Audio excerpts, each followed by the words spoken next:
Hi everyone, today we're going to talk about carbon and how carbon is the backbone of all life. So let's get started. So, why is carbon so essential for life? Well, carbon is the basis of all living things, and it's unique because carbon can form four covalent bonds. It has four ways for it to bond with other molecules or atoms or elements, and this helps carbon build complex, stable, and diverse molecules. So, carbon can bond with many different elements. For instance, it can bond with hydrogen, oxygen, nitrogen, phosphorus, sulfur, and so on. It can also form very many different types of structures. It can form chains, it can form branches, it can form rings, and so on. And because of these unique properties that carbon has, it's very helpful for making both small and massive molecules, and it can form a diverse amount or different types of molecules.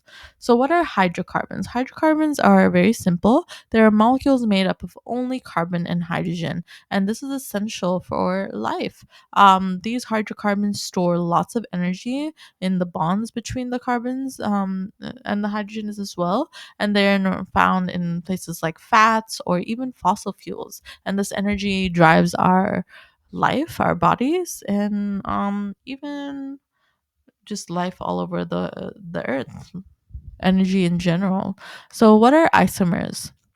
Isomers are mm, molecules that have the same formula but have different shapes. For instance, these two molecules have the same formula, they have the same amount of carbon and hydrogen, but they are differently shaped. And we actually have three types of isomers. The first is the structural isomers, which is basically the same formula, but once again differently structured, differently shaped, and how they're bonded.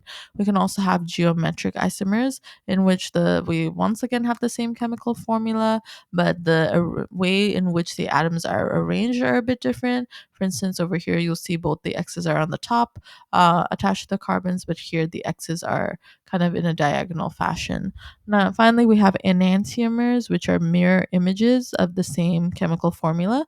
So these two have the same chemical formula. They're just variations in different in a way that we can find mirror images of this type of molecule. So that's what we call isomers, and carbon enables um, the formation of these different types of isomers to have the diversity, to create the diversity of the types of molecules that it can make and be functional for life to exist.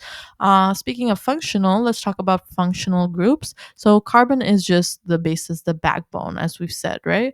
And functional groups are basically accessories, things that can attach to the carbon to make the diverse types of compounds that are essential for life. So they're just groups of atoms that give molecules its special properties. This can be found in sugars, amino acids, DNA, etc.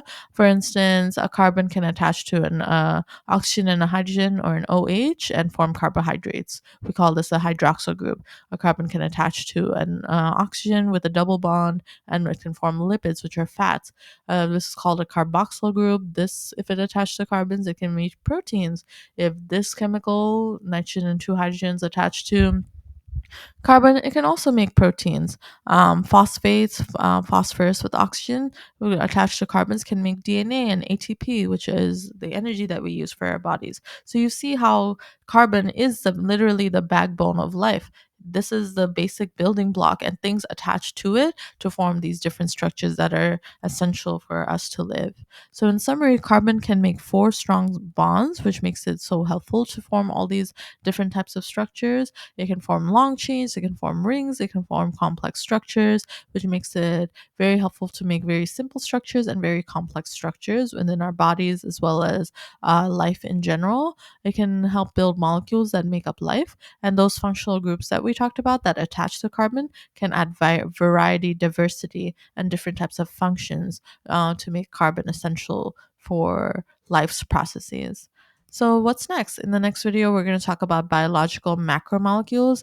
These are what you might be familiar with: carbohydrates, lipids, proteins, and nucleic acids that are essential for our body's functioning.